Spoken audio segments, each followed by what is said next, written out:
And I want to say something to the school children of America who were watching the live coverage of the shuttle's takeoff. I know it's hard to understand, but sometimes painful things like this happen. It's all part of the process of exploration and discovery. It's all part of taking a chance and expanding man's horizons. The future doesn't belong to the faint-hearted. It belongs to the brave. Hey you guys, this is the third and final video in my series, The Biggest News Stories of the 80s According to an 80s Kid. My name is Natalie, and welcome to my channel, My So-Called Gen X Life. Now before we get to it, let's do a quick recap of the stories in my first two videos.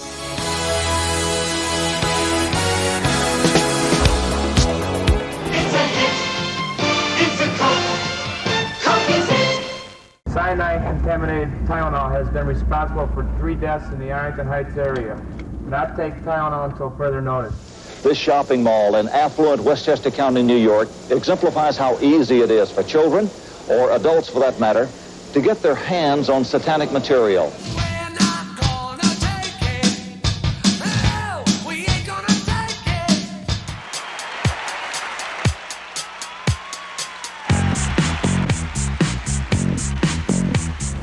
I'm Geraldo Rivera, and you're about to witness a live television event. A massive concrete vault has been discovered. Some think it belonged to none other than the notorious Al Capone.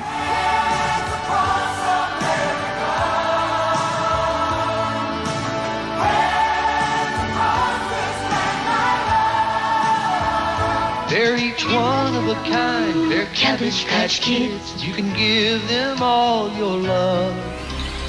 I've been looking for freedom. I've been looking so long. Because of the lack of education on AIDS, discrimination, fear, panic, and lies surrounded me. I became the target of Ryan White jokes. I was labeled a troublemaker, my mom an unfit mother, and I was not welcome anywhere. And now, let's get to my top 5. The biggest stories of the 80s according to me, an 80s kid. Here we go. E.T. Video game? E.T. is the Atari video game cartridge you have to buy separately to play on the Atari video computer system. Your parents hook it up to the TV. It's the video game that lets you help E.T. get home. Bye, E.T. In the late 70s and early 80s, Atari was the king of cool. Founded by Nolan Bushnell in 1972, this Silicon Valley startup had revolutionized gaming with the Atari 2600, the first console to bring arcade thrills like Pong and Space Invaders into living rooms. By 1980, Atari was raking in $512 million a year, making it the fastest growing company in America, outgrossing movies and music combined, with quarters from arcades and console sales. While the 2600 was riding high, the company released the follow-up, the 5200, which my brother and I actually got for Christmas in 1982, and we played Pac-Man and Cubert nonstop for months. It was everything and had me tossing my speak and spell into the toy box. But while we were obsessed with our new console, Atari's golden age actually came crashing down hard with the release of one game for the 2600. E.T. the Extraterrestrial. For us kids, this wasn't just a bad game. It was the disaster that buried the video game industry for years. So Atari was riding high in 1981 with hits like Asteroids and Missile Command packing arcades and the 2600 dominating homes. Enter Howard Scott Warshaw, a 23-year-old coding prodigy who'd zipped through college and landed at Atari with big dreams of getting rich and retiring by 30. But Warshaw wasn't about boring Pong-style paddles. He wanted games to feel like movies. His first hit, Yar's Revenge in 1981, had players as a mutant spacefly battling a monster, pulsing with color and sound, unlike anything before. It was a smash, making Warshaw a star in the industry. When Atari snagged the rights to Raiders of the Lost Ark, the first ever movie-based video game, they tapped Warshaw.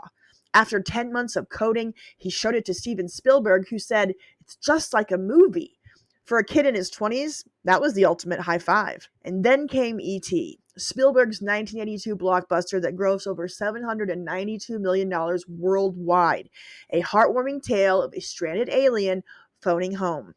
Atari, smelling a holiday cash grab, paid a rumored $20 to $25 million for the game rights. but negotiations dragged until late July of 1982. With Christmas looming, they gave Warshaw an insane deadline: build ET from scratch in 5 weeks, a fraction of the 10 months that he had for Raiders. The CEO called him directly, saying, "Can you do it by September 1st?" Warshaw, brimming with confidence, said, "You bet I can." Reflecting later, he admitted, "I was overflowing with hubris." For a little bit of context, Atari's whole vibe at the time was a bit reckless. Programmers partied, execs made shaky deals, and everyone thought they were invincible. So, Warshaw had 36 hours to pitch a concept inspired by E.T.'s quest to phone home. So, he designed a game where players, as E.T., roamed a wraparound world collecting phone parts hidden in pits. Warshaw flew to LA, got Spielberg to sign off on his idea for the game, and worked day and night from home, coding a complex world with randomized zones and powers. Eat candy, avoid humans, levitate out of pits. It was a bold swing for 1982's primitive graphics, aiming for an open world feel like today's Zelda, but 5 weeks just wasn't enough. When E.T. hit shelves for Christmas in 1982, Atari banked on it being a blockbuster, producing millions of cartridges, some say about 4 to 5 million, expecting it to sell out. They spent millions on promotion with TV commercials and print ads telling customers that it was the must-have Christmas gift of the year. They thought the game would be so popular that people would buy an Atari 2600 console just to play it.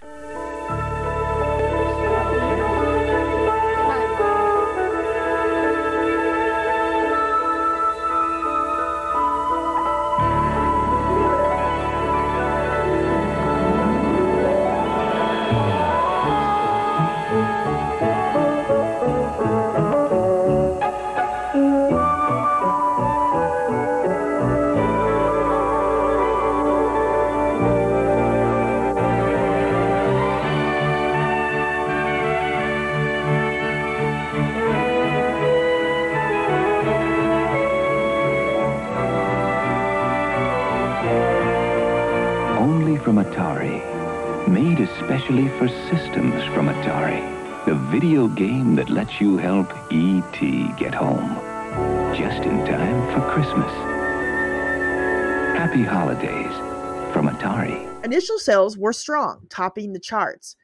But then the complaints started to roll in. The game was a mess, confusing controls, a disorienting wraparound world that looped endlessly, and those infamous pits. Players kept falling into them, and even when E.T. levitated out, he'd often tumble right back in. NPR's Gene Denby, who got the game as a kid, called it purgatory. Warshaw later explained, "Frustration is okay in games, but disorientation is not." The manual, meant to clarify zones and powers, was a poorly written afterthought, baffling even teenagers. Reviews around the time were mixed. The Miami Herald called it fun once it was mastered, but Chicago Tribune's Clarence Peterson couldn't finish it, saying E.T. lay dead on the screen. Electronic Games slammed its crude graphics and ill-conceived design. The average score from critics? A lukewarm 67 out of 100. By early 1983, the returns started to pile up. Atari, expecting a Space Invaders level hit, was stuck with millions of unsold cartridges. In a now legendary move, they trucked surplus stock, E.T. among other games, to a New Mexico landfill, burying nearly 800,000 cartridges under concrete in September of '83. A 2015 excavation confirmed that E.T. was only part of the dump, not the sole culprit, but the image stuck. Atari literally bearing its failure. Warshaw felt the sting, saying that it hurt to hear people aren't liking my game. But E.T. wasn't the only problem.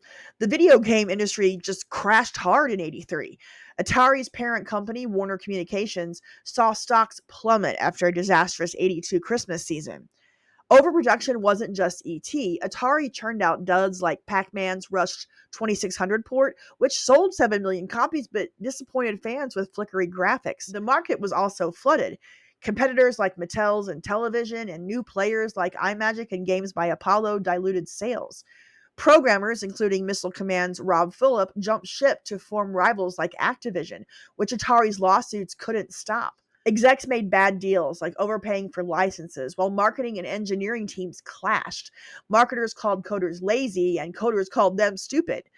By 1983, Atari laid off hundreds, including Warshaw, and the CEO was fired. The crash wiped out $3.2 billion in industry revenue, nearly killing home gaming.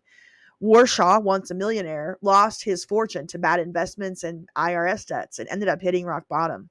Atari was the world to me. It was the world that worked and made everything I dreamed about being a reality. You want to talk about a failure. The failure of E.T. was really nothing at that time in my life compared to the loss of Atari as a workplace. Until one day, I really had to sit down with myself. You know, we have a lot of meetings. And so at one of the summits, I decided, the IRS can only take my money. That's really all they can do. If I give them my happiness, that's on me. For us 80s kids, the crash was a bummer. Arcades started to dim and home consoles felt like a fad gone bust.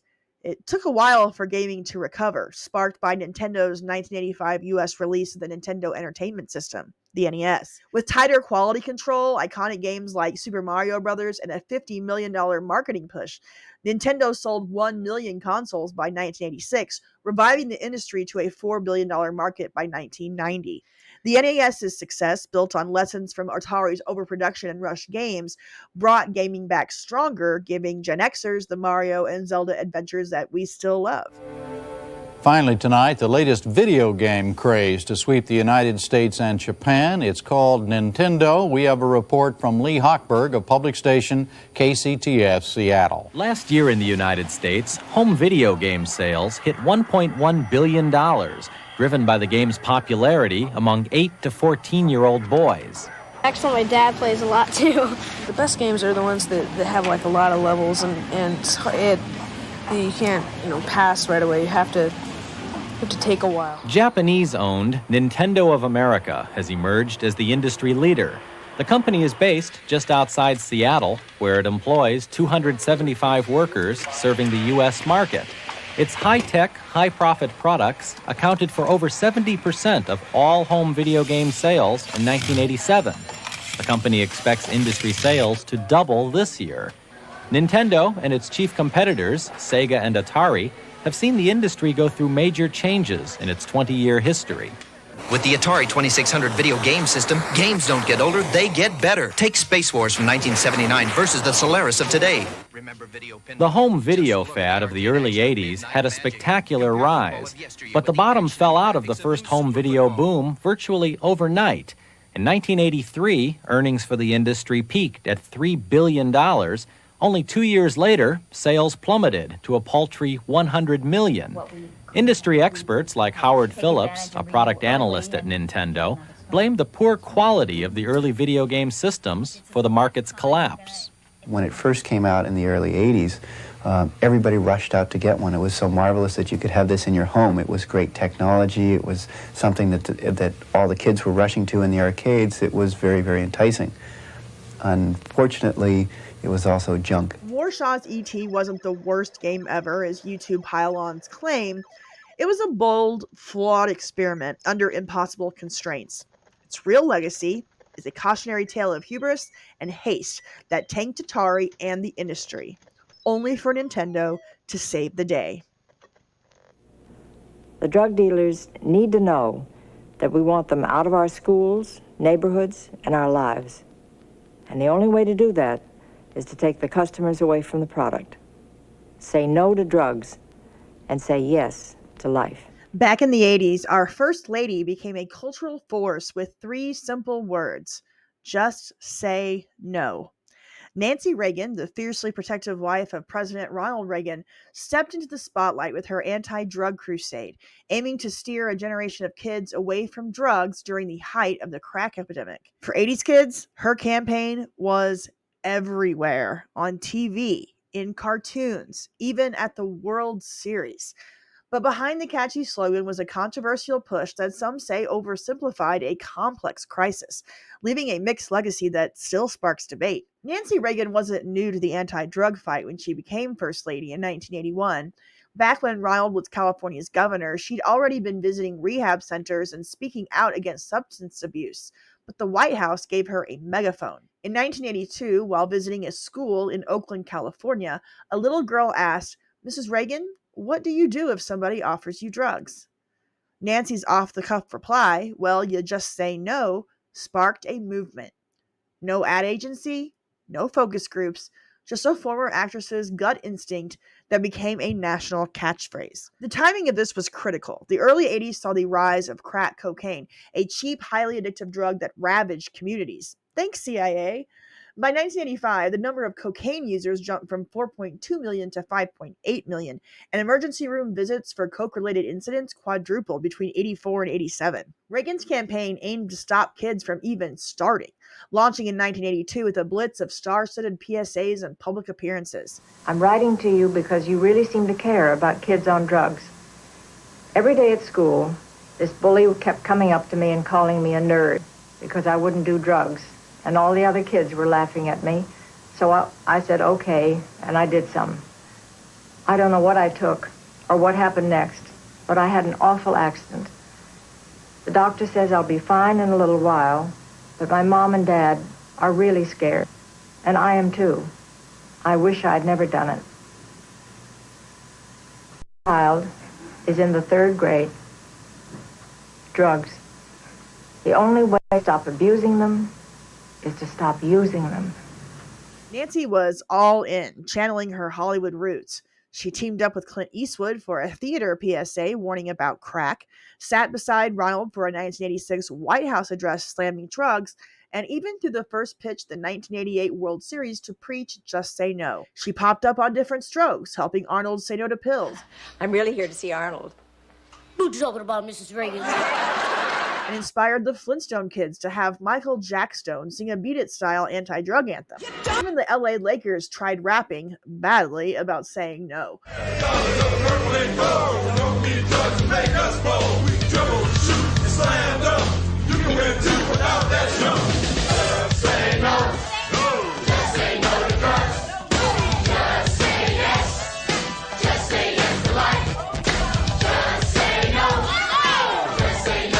By 1988, over 12,000 Just Say No clubs sprouted in schools worldwide, and Nancy took her message to the United Nations, cementing her as the face of the war on drugs. For 80s kids, Just Say No was inescapable, like MTV or Rubik's Cubes. It felt empowering. Say one word and you're a hero. The Reagan Foundation claims it worked. By 1988, cocaine use among high school seniors dropped by a third, while public concern about drugs skyrocketed, with 64% of Americans in 1989 calling drug abuse the nation's top problem, up from just 2% in 1985. But here's where it gets messy. Critics slammed the campaign as too simplistic, like telling kids to just say no could solve addiction's deep roots, like poverty and mental health issues. The slogan, paired with programs like DARE, which was launched in 1983 by LA police, assumed pushy dealers were the main issue, ignoring why people turned to drugs in the first place. Studies later showed that DARE had little impact on long-term drug use. A 1994 Department of Justice report found it only briefly cut tobacco use, and in 2001, the Surgeon General labeled it ineffective. Okay, real quick, I'm not going to dive into DARE in this video because it's just way too big of a topic, and because Chuppl did this video here and it's so well done, there's no need for me to attempt the topic. Just watch this video. I'll put a link in the description. Okay, back to Just Say No. Worse than being ineffective, the Just Say No campaigns focused on street drugs like crack, overlooked prescription drug abuse, and its moralizing vibe stigmatized addicts as bad rather than people needing help. The broader war on drugs, amped up by Ronald Reagan's 1986 Anti-Drug Abuse Act, poured $1.7 billion into enforcement and set harsh mandatory minimums for drug offenses. Prison populations exploded. Nonviolent drug offenders jumped from 50,000 in 1980 to over 400,000 by 1997. Literally, 5 grams of crack can get you 5 years in prison. It took 500 grams of cocaine to get the same sentence. Do with that what you will. But I will say that Nancy's sincerity was undeniable. She pulled heartstrings in PSAs, like her 1986 CNN plea, say yes to life, and when it comes to drugs, just say no. But for many, just say no felt like a naive band-aid on a gushing wound, especially during the crack epidemic's peak in 1986. Plus, the messaging about drugs in our culture was just all over the place. Some substances were acceptable while others were demonized. I previously mentioned the focus on street drugs while ignoring prescription medications. The Just Say No campaign also had a weird reefer madness level focus on marijuana, which made absolutely zero sense, while at the same time there was relentless advertising and promotion of things like alcohol and cigarettes that featured characters like Spuds MacKenzie and Joe Camel. Ah, make it make sense. Seriously, I was exposed more to drugs via Nancy Reagan, DARE officers, PSAs, and TV commercials than I ever was from anyone at school. They really should have been targeting 20-somethings instead of school children with this Just Say No campaign. Just Say No and the various cause-driven campaigns that sprouted from it just took the wrong approach to solving the problem. I mean, how many third graders were being offered drugs? I can honestly say as an 80s kid that I never once was offered drugs during my childhood. But I do vividly remember two of the most iconic PSAs from the Ad Council ever to be aired on television. Okay, last time. This is drugs. This is your brain on drugs. Any questions?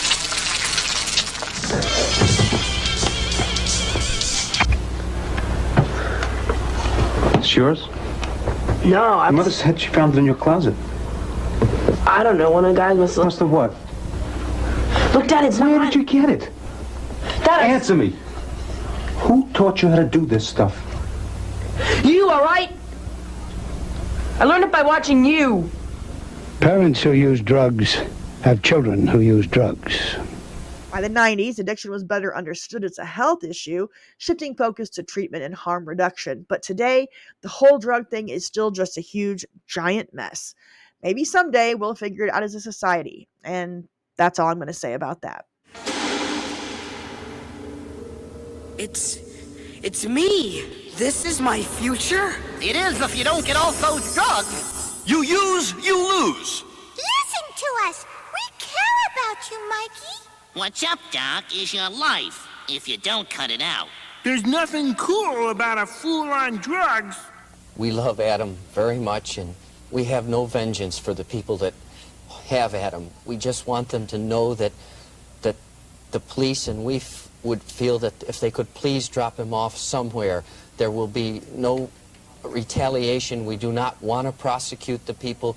We just want our son back. This is a story that stopped the 80s in its tracks. It was July 27th, 1981 in Hollywood, Florida, when 6-year-old Adam Walsh vanished from a Sears department store. For kids like me back then, the 80s were all about riding your bike with your friends and carefree trips around town until the sun went down and the streetlights came on.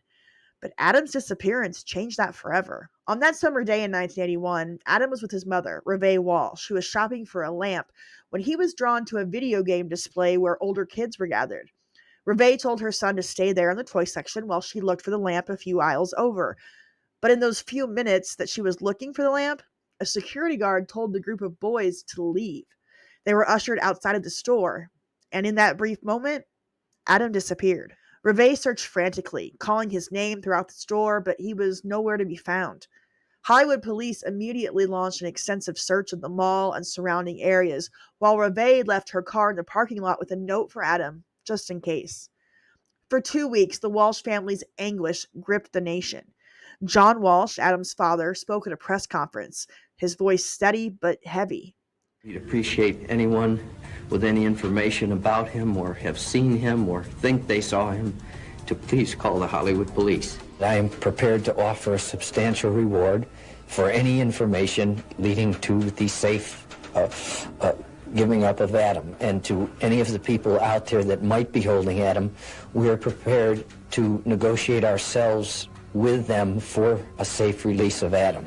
It has been my decision, totally on my own, that I would offer a substantial reward for information resulting in the safe depositing of Adam or return of Adam, and that I would negotiate with the abductors in whatever way they want me to, whatever terms, if they want to leave Adam and still negotiate with me, or negotiate with me and then leave. I don't know the formula. It's my decision. You're not going to give up hope. I can't give up hope. Everybody thinks he's alive.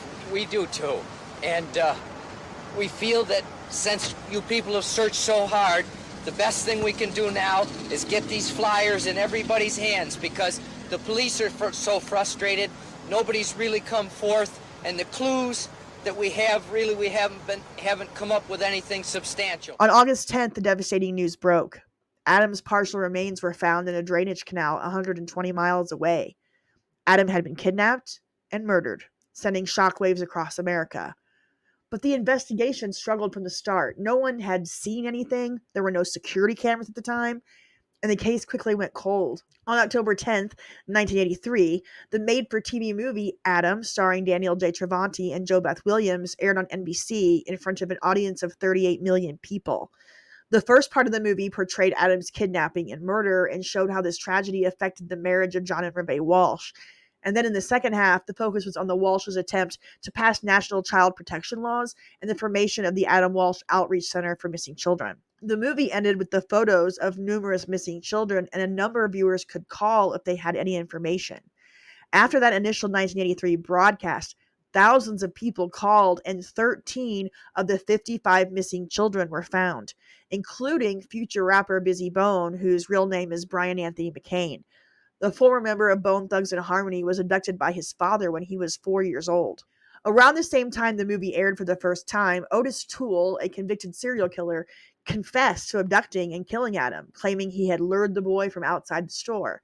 His confession included details only the killer would know, but inconsistencies and lost evidence, including a car Toole said that he used, prevented charges. Toole died in prison in 1996. It wasn't until 2008, after John Walsh funded an independent investigation and a new police chief reviewed the case, that authorities officially named Toole as Adam's killer, citing strong circumstantial evidence. For 27 years, we've been asking, who could take a 6-year-old boy and murder him and decapitate him? Who? We needed to know. We needed to know. And today we know. Adam's case exposed a grim reality. The system wasn't equipped to handle missing children. Unlike stolen cars, kids weren't tracked in national databases. Other cases, like Eaton Pates in New York and Johnny Gush in Iowa, underscored a growing crisis. As an 80s kid, I remember this eerie shift. Parents grew stricter, and milk cartons started showing faces of missing kids, a haunting reminder over Saturday morning cereal.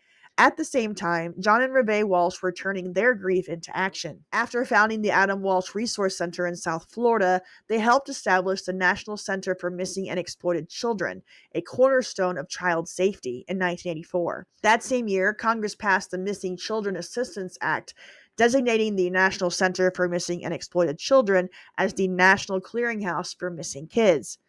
Since then, the NCMEC has recovered over 426,000 children and handled millions of hotline calls. John Walsh eventually became a household name, hosting America's Most Wanted on Fox, a show that captured over 1,100 fugitives and reunited families with missing children. He later hosted The Hunt and In Pursuit with John Walsh, continuing his mission. In 2006, the Adam Walsh Child Protection and Safety Act established a national sex offender registry, strengthening protections against predators. The legacy of Adam Walsh endures to this day. Every July 27th, Adam Walsh Remembrance Day marks the tragedy that reshaped how we protect children. There's also the Code Adam program in big retailers to help protect kids from being taken. For those of us who grew up in the 80s, Adam's story lingers, a reminder of a time when innocence met reality and a family's loss sparked a movement that saved countless lives. However, I do have to point this out. Like I did in this video about the best made-for-TV movies of the 1980s, I have to point out that the numbers John Walsh quoted in the Adam movie were never substantiated or proven in any way. He claimed that 1.5 million children were reported missing every year in America and that 50,000 disappeared without a trace. Those numbers were insanely overblown because the definition of missing is a child whose caretakers were concerned and alarmed for at least 1 hour while trying to locate them. It included situations like runaways and family abductions. So when you take all of this into account, the number of abducted children by strangers is estimated to be much, much lower, less than 1,000 a year. This discrepancy is actually addressed in the sequel movie from 1986, Adam, His Song Continues, but only with a couple of lines of dialogue. I had to bring it up because John Walsh's activism spread false information that sparked the stranger danger panic of the 1980s. I do not say this to downplay the issue or to insult the Walshes. What they went through was horrific. But these skewed statistics and their activism literally changed the way many 80s kids were raised. We went from having PSAs telling parents, it's 10 p.m., do you know where your children are, to stranger danger, kids on milk cartons, and fingerprinting kits with current photos just in case your kids got kidnapped. It started a mass panic, and it contributed heavily to ending the days of the free-range child. That's Jenny. But that's not Jenny's dad. If she gets into that car, you may be looking at Jenny for the last time. I'm McGruff, the crime dog. Let me show you something. See that playground? A lot of kids there. Every day in this country, 60 kids disappear. Some run away, but a lot are kidnapped by strangers or even by people they know. Almost 20,000 kids a year. 20,000 kids, one kid at a time. Maybe your kid, on your street, just like Jenny. You know, your kids can learn to protect themselves against crime at home, at school, on the street. Hey, nice going, Jenny. She's going to tell her folks about this. And you can write to McGruff. Learn how to keep your family and your community safe and help take a bite out of crime. But all that aside, Adam's story changed our country and brought awareness to an issue that needed some attention. After Adam's death, John and Reve did stay together, and they went on to have 3 more children, Megan, Callahan, and Hayden. They are still married to this day, and Megan has 4 children of her own, but they were removed from her custody by Florida officials and raised by her parents. Something happened with Megan that turned her against her parents. She's appeared on YouTube videos railing against her father and his work. However, Hayden and Callahan have worked with their dad on his various TV shows. Callahan even co-hosted America's Most Wanted when it was rebooted in 2024 on Fox. He also serves as the executive director of the Florida branch of the National Center for Missing and Exploited Children. We interrupt our regular program schedule to bring you a special report from ABC News. Here is Ted Koppel. For the past 48 hours, Jessica McClure has become, I guess, the most famous 18-month-old child in the world, stuck at the bottom of a 22-foot well. On October 14, 1987, a story unfolded in Midland, Texas that held the nation spellbound for days. I'm talking about the time when 18-month-old Jessica McClure, nicknamed Baby Jessica, fell into a narrow well in her aunt's backyard, and the world stopped to watch. The facts are unforgettable for an 80s kid. Jessica, just a toddler, tumbled into an 8-inch wide well casing, becoming trapped 22 feet below ground in a dogleg bend. Emergency responders in Midland, a town known for oil drilling, dropped a microphone into the shaft and heard her faint voice, sparking a race against time. For 58 grueling hours, rescuers worked to free her, their efforts broadcast across every major network. The rescue was a Herculean feat. Firefighters and police devised a plan to drill a parallel shaft and a horizontal tunnel to reach Jessica. Local oil drillers lent their expertise, but the surrounding rock posed a challenge. Standard jackhammers failed, designed for downward drilling, not sideways. A mining engineer arrived, introducing water jet cutting, a new technology to slice through the stone. As they drilled, Jessica's voice carried hope. She could be heard singing Winnie the Pooh, a faint melody that told rescuers that she was still alive. On October 16th, after 45 hours of drilling, the tunnel was complete. Paramedic Robert O'Donnell, squeezing into the tight space, reached Jessica, who was pinned with one leg above her head. Using KY jelly and the rubber-tipped leg of a photographer's tripod, O'Donnell gently prodded and pulled, tugging Jessica by her blue baby pants. It took him more than an hour, inching her down the lubricated hole like an obstetrician delivering a child. I'm beginning to hear a cheer or two now. Let's listen.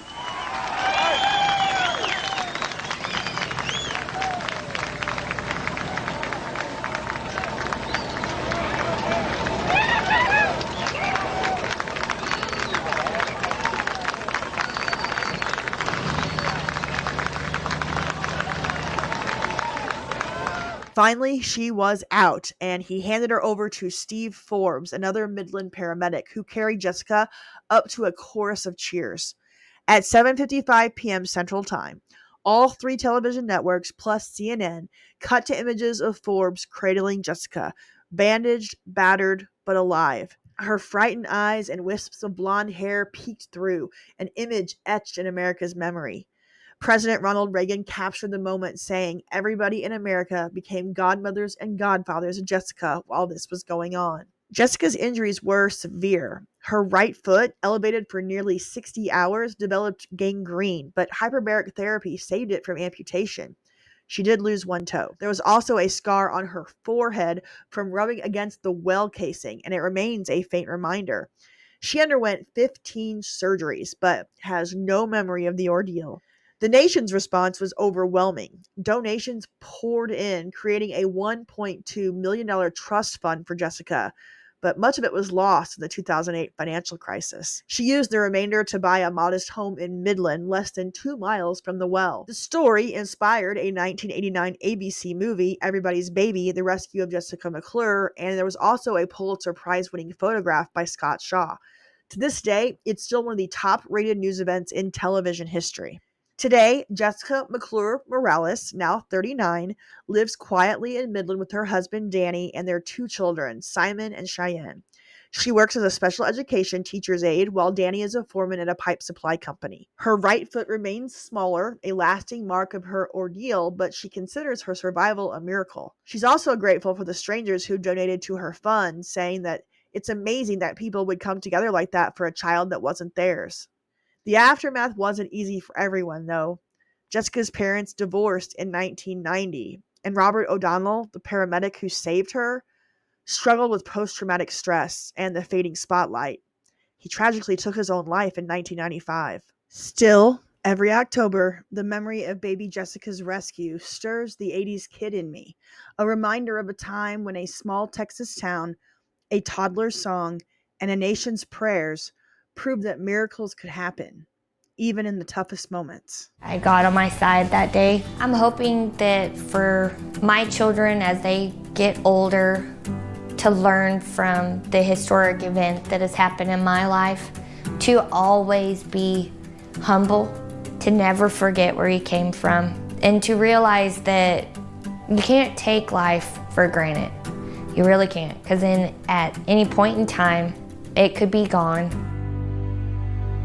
I don't think any teacher has ever been more ready to have 2 lessons in my life. I've been preparing these since September, and I just hope everybody tunes in on day 4 now to watch the teacher teaching from space. January 28th, 1986 is the day that pretty much every American Gen Xer remembers. That morning, millions of school children from elementary to high school were gathered in classrooms, auditoriums, and gymnasiums in schools across the country to watch the launch of the Space Shuttle Challenger on TVs rolled in on carts. But 73 seconds after that launch, disaster occurred. The shuttle broke apart in an explosion, killing all 7 crew members on board. So, what exactly happened, and why were millions of Gen Xers watching it live from school? The Space Shuttle program began in the 1970s, with NASA designing a reusable spacecraft for low Earth orbit missions, including satellite deployment, scientific experiments, and International Space Station support. 4 operational orbiters were originally built. They were Columbia, Discovery, Atlantis, and Challenger. The first space shuttle to launch was Columbia on April 12, 1981, and over the next 5 years, 24 successful shuttle missions were completed, including 9 by Challenger. Challenger first flew in April of 1983 and was key in the shuttle program for satellite launches and Spacelab missions. Its second flight in June of 83 had a crew that included the first American woman in space, which was, of course, Sally Ride. A quick personal story here. In June of 1985, my parents took my brother and I to Cape Canaveral, Florida, to watch the launch of Discovery. We had to get up super early, and it took hours to get to the watch site, but it was quite the experience for a 7-year-old. The watch site was about 3 miles away from the launch pad, and you had to take a special bus to the site, and there were bleachers that you sat on to watch the launch. They also had loudspeakers so you could hear mission control. After watching Discovery take off, I remember going back to the Kennedy Space Center and seeing a big digital sign that had the upcoming launch schedule for the rest of the year. Challenger was the next one to go up that summer, and in fact, there were 5 more launches in the second half of 1985. At the time, NASA faced intense schedules. There were 15 launches planned for 1986. There was also political pressure to justify funding and to demonstrate program success, which included the new Teacher in Space initiative. In 1984, President Ronald Reagan announced the Teacher in Space project to inspire students, honor educators, and promote interest in space exploration. Today, I'm directing NASA to begin a search in all of our elementary and secondary schools and to choose as the first citizen passenger in the history of our space program one of America's finest, a teacher. The goal was to send the first private citizen into space, a teacher who would conduct lessons from orbit, demonstrate the effects of microgravity, and share the experience of spaceflight. Here's a little interesting fact. Before it was decided that a teacher was going to space, NASA briefly considered the idea of Big Bird being on board the shuttle. According to Carol Spinney's autobiography, The Wisdom of Big Bird and the Dark Genius of Oscar the Grouch, Lessons from a Life in Feathers, NASA informally approached him about the possibility of including Big Bird in the Teacher in Space project for the Challenger mission to capture young audiences' attention. But the concept was quickly dismissed due to practical challenges. The Big Bird costume, standing over 8 feet tall and requiring Spinney to operate it with one hand raised, was deemed incompatible with the shuttle's confined space and safety requirements. After President Reagan announced the Teacher in Space project, NASA received over 11,000 applications. School teachers with wide eyes and big grins are learning the ropes at Johnson Space Center, all in hope of becoming the school teacher, the one which will fly aboard a spaceship. The teachers are here to learn, but it is clear one thing they already know. Each wants to go to space. Of course, they all wanted to go to space before, but now that the possibility of that is very real, well, just ask the teachers. I think there's a lot out there that we don't have and we don't know. I think that we're only beginning to scratch the surface of what in reality is the new frontier. The future is there. It really is. And this is just the first step. This is like man leaving his cradle. He's going to go out to the stars. I really think we're going to get there someday. I want to do this so that I can come back and just give some of these experiences to my kids. These are the space-age people. Their children are going to be possibly living on space stations. They're going to have all of these new frontiers. And for teachers to come back with that excitement, I think they're really going to benefit from it. Do you remember when they sent the first chimpanzee up on that rocket? Well, I thought it should have been an elementary school kid named Barbara Radding. I really wanted to be the one up there, and I've been interested ever since. But the thing I can do out there, and that's get kids excited to watch out there and see why this frontier is so valuable. To be up there, to look back at the planet Earth, it's an ultimate trip. It's the ultimate experience of a lifetime. My students are going to benefit from it. I'm going to benefit from it. Other teachers with whom I work will benefit. And when one teacher circles the globe next January, millions of kids around the country are going to be looking up to teachers in more ways than one. The children entering kindergarten this fall are going to be in the job market through the first half of the 21st century, and I want to make sure a teacher's there to help convey to educators what skills are needed to help those children survive in that kind of future. NASA officials will pick a finalist and a runner-up before the end of the month. The winner will go to space in January. After months of testing and rigorous evaluations, they narrowed the field down to 10 finalists, who then underwent even more testing and interviews. On July 19, 1985, Vice President George H.W. Bush announced the winner. NASA chose a 37-year-old social studies teacher from Concord High School in Concord, New Hampshire, named Krista McAuliffe. Winner, the teacher who will be going into space, Krista McAuliffe. Where's that you? I've made 9 wonderful friends over the last 2 weeks. And when that shuttle goes, there might be one body. But there's going to be 10 souls that I'm taking with me. Thank you. That's great. I went for something that I felt I had really no chance in. I decided to overextend a bit and fill in an application that I knew thousands and thousands of people were going to be filling in. But it was important for me because it was something that I really wanted to do. And I hope that a lot of students looking at that will say, well, I know 80 people are going to try out for this team, but it's something that I really want to do, and not to be afraid of failure. McAuliffe's application emphasized her ability to connect with students and her vision to humanize the space experience. Her proposal, titled The Ultimate Field Trip, aimed to make space accessible by documenting her journey in a journal and sharing it with classrooms. When McAuliffe was named the winner, it meant that she had to take a break from teaching and commit to 1 year with NASA to train for the shuttle mission, and then months of speaking engagements and public appearances after she returned from the mission. While on board Challenger, McAuliffe planned to deliver 2 15-minute live lessons from space, broadcast to classrooms across the United States via PBS as part of NASA's educational outreach. Her lessons were designed to engage students in grades K through 12 by showcasing real-time experiments in microgravity. She also planned to give students a tour of the shuttle and a chance to see the crew in action. McAuliffe was officially named as part of the crew for Challenger's 10th flight, known as STS-51-L, and this is why millions of American schoolchildren were watching on that day in January of 1986. Due to weather and technical issues, Challenger's launch was delayed multiple times. On the morning of January 28th, the temperature had dropped near freezing in Florida and icicles had formed the launch pad. Good morning, Bob. It is cold here. It is Long John weather at the Cape. NASA has had launches in sub-freezing weather before, but never from the shuttle program, and there is some concern about the effect of these cold temperatures. Primarily, they're looking at a buildup of ice on the outside of the external fuel tank, which is loaded with hydrogen and oxygen at very low temperatures.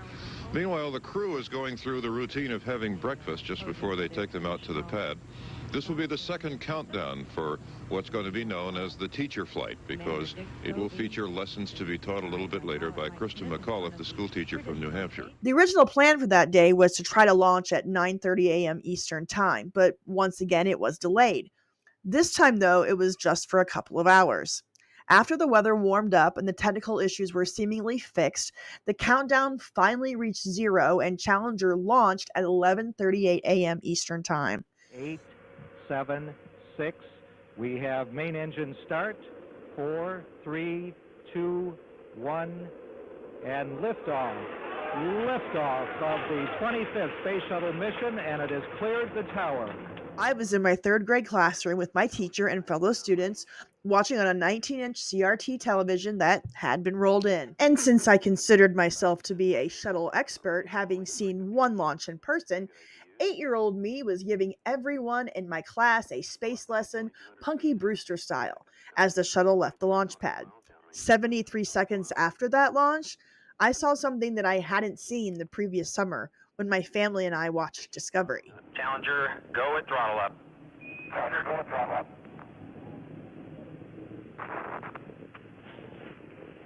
1 minute, 15 seconds. Velocity 2,900 feet per second. Altitude 9 nautical miles. Downrange distance 7 nautical miles.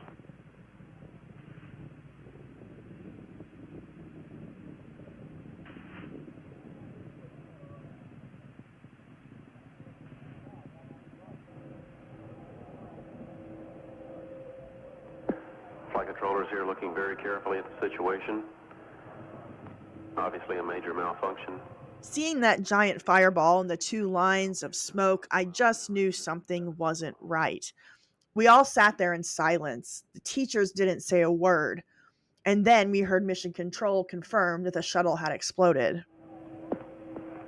We have no downlink.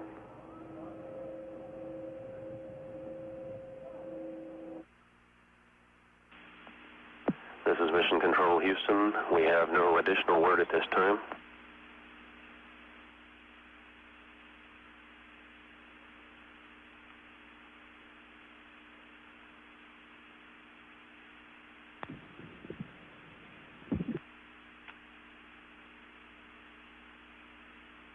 Reports from the flight dynamics officer indicate that the vehicle apparently exploded and that impact in the water.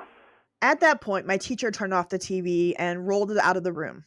We went to lunch and then went back to our regular schoolwork that afternoon. At one point in the day, the principal came in and told us that none of the astronauts had survived. When they posed, it was like a portrait of America. Men and women, war veterans and first-time astronauts, parents, and even a classical pianist. Their commander was Francis Scobie, age 46, from Washington State, an astronaut after 22 years in the Air Force. This was his second shuttle mission. Second in command, pilot Michael Smith, age 40, a decorated Navy pilot from North Carolina. Like Scobie, he'd seen combat in Vietnam and trained as a test pilot. And like the commander, he was a husband and father. This was Smith's first shuttle mission. Mission specialist Ellison Onizuka was the first Hawaiian astronaut who believed in the benefits of the space program. There are a lot of outcomes from these projects which will affect both our society and the rest of the world. Onizuka is survived by his wife and 2 daughters. 36-year-old mission specialist Judy Resnick was a shuttle veteran, her assignment to operate the shuttle's mechanical arm. She was on board the shuttle Discovery in 1984 when a launch was aborted after the engines had fired. Gregory Jarvis was on board to conduct tests on the effects of weightlessness on liquids carried in tanks. Born in Detroit, trained as an Air Force satellite engineer, Jarvis was on his first shuttle mission. Ronald McNair, age 36, from South Carolina, brought a background in physics and laser technology to the shuttle program. This was the second trip to space for a husband and father who saw space travel as a calling for mankind. I see it as something that we must do, and I see it as something that's part of man's nature to explore. These 6, along with Krista McAuliffe, the first teacher in space, now a tragic page in NASA history. When my mom picked me up from school that day, I was in tears. When we got home, we watched the news coverage on all the networks and CNN, but it would take months before the truth about what happened was revealed. The primary cause of the Challenger disaster was the failure of an O-ring seal in the right solid rocket booster. Cold weather at the time of the launch, which was 36 degrees Fahrenheit, caused the O-ring to become brittle, losing its ability to seal properly. After launch, hot gases escaped from the solid rocket booster joint, damaging the external fuel tank, leading to a structural failure. What we came to find out was that engineers had raised concerns about O-ring seals in solid rocket boosters in cold weather as early as 1977. But those concerns were downplayed. The shuttle was destroyed by aerodynamic forces, not an explosion. The fireball we saw was from ignited fuel. The crew cabin separated and fell into the Atlantic Ocean, with impact occurring about 2 minutes and 45 seconds later. Evidence suggested that the crew survived the initial breakup, but likely lost consciousness due to depressurization before the cabin hit the ocean. No definitive evidence confirms they were conscious during the descent. Quick side note number 2. There is quite the conspiracy theory surrounding the astronauts and what happened to the crew cabin in the aftermath of this tragedy. This video isn't the right place to talk about it, but I had to mention it, and I put some links in the description if you're interested. I can't help myself. I'm a conspiracy theory girl. Anyways, there was an investigation from the Rogers Commission into the Challenger disaster, with key findings pointing to the O-ring failure exacerbated by the cold weather, plus some organizational issues at NASA. That pressure to maintain launch schedules was a big deal, and the disaster led to increased scrutiny of NASA's decision processes and the safety culture. After the Challenger tragedy, NASA suspended space shuttle launches for 32 months. They also made some design changes to the solid rocket boosters, and NASA implemented stricter safety protocols. But holy crap, they learned absolutely nothing from the Challenger disaster, it seems to me.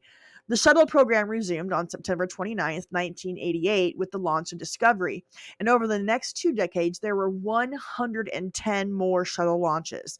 They even built a new shuttle to replace the Challenger called the Endeavour.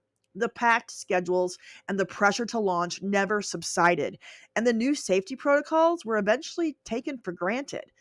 On February 1st, 2003, the Space Shuttle Columbia disintegrated during re-entry over Texas, killing all 7 crew members. The Space Shuttle program officially came to an end in July of 2011 due to cost and safety concerns, plus the fact that NASA had an aging fleet. The shuttles had been operational since 1981. As for the Challenger, in the aftermath of that disaster, President Reagan spoke to the country from the Oval Office on the evening of January 28th, instead of giving his scheduled State of the Union address, and gave us one of the most memorable lines from his presidency. The crew of the Space Shuttle Challenger honored us for the manner in which they lived their lives.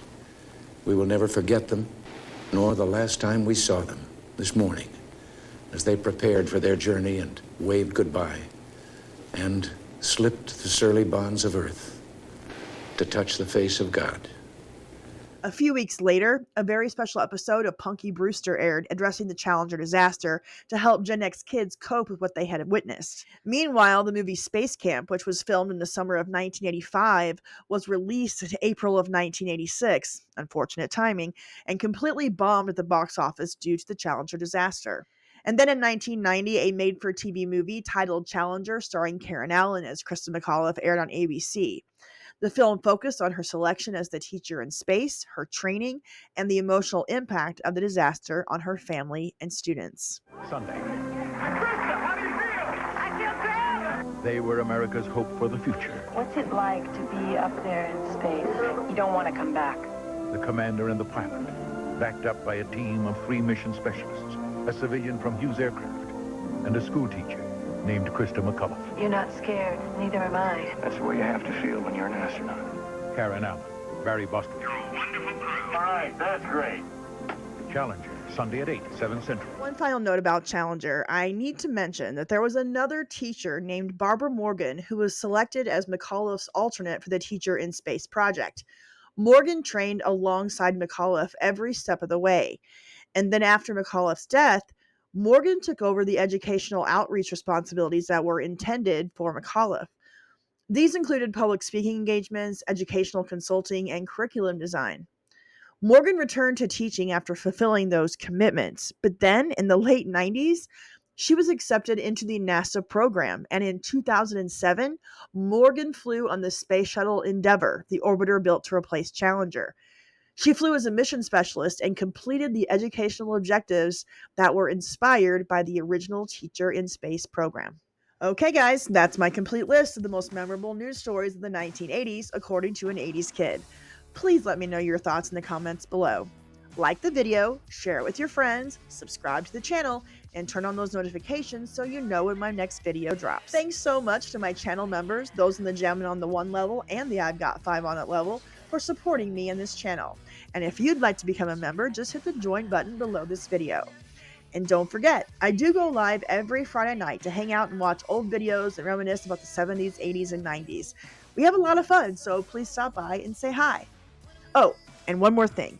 In part 2 of this series, I talked about the Cabbage Patch Kids craze and how I got a knockoff on my 6th birthday in 1983 because my parents couldn't find a real one in stores because they were all sold out. Well, I found a photo. You're welcome. Okay, bye. And I don't mind at all, 'cause I'll do anything for your loving. Could you take me for a funky ride? Yes, will I?